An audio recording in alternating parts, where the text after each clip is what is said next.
Welcome back to Access Live. I hope you're enjoying our 90s set right here. Kick back and relax.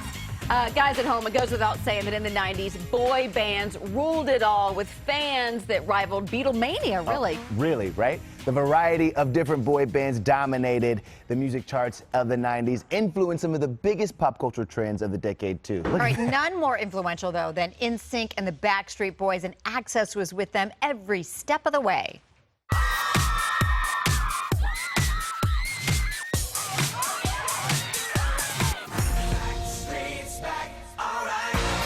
If you were of a certain age in the late 90s, you were a Backstreet Boys devotee, unless you preferred, of course, NSYNC.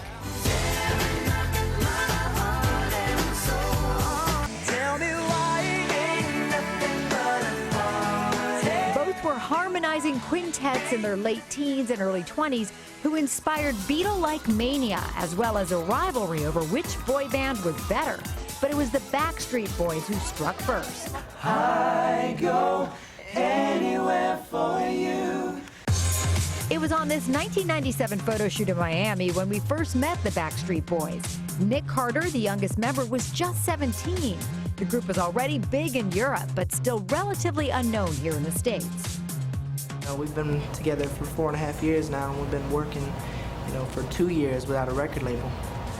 So we had to work our way up. I started out performing in restaurants, just singing to anybody who would listen to us, and performing at high schools. Quit playing games with my heart. Over the next year, they released 5 hit singles, including Quit Playing Games with My Heart, which catapulted them into the stratosphere and officially launched the biggest boy band craze we've ever seen.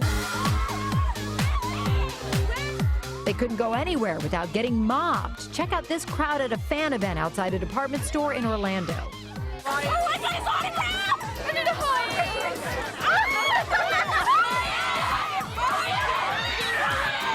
We were smack in the middle of the pandemonium going inside that store as a few lucky fans went on a shopping spree. Hey, Brian. Hey, how you doing? You've already cleaned out everything. Good luck.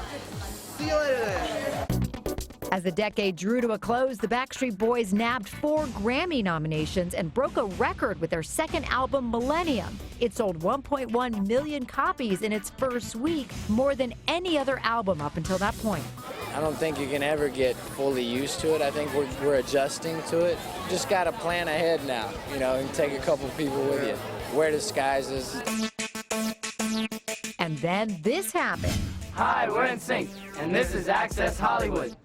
On Tuesday, December 8th. It was 1998 when we were first introduced to a curly-haired 17-year-old Justin Timberlake and the rest of NSYNC backstage at the Billboard Music Awards in Las Vegas.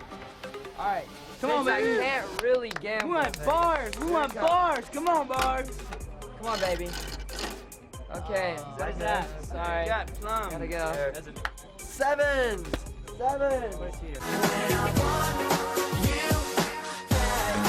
At the time, they had just cracked the top 20 with their hit I Want You Back off their debut album. In 1999, thousands surrounded the guys when they appeared in New York to playfully promote a new line of NFL toys. We have the best fans in the world, and we love them to death. I am winning. I cannot believe What? He just looked at me. They became MTV darlings, attracting crowds so large anytime they appeared on the show, Total Request Live, they shut down Times Square.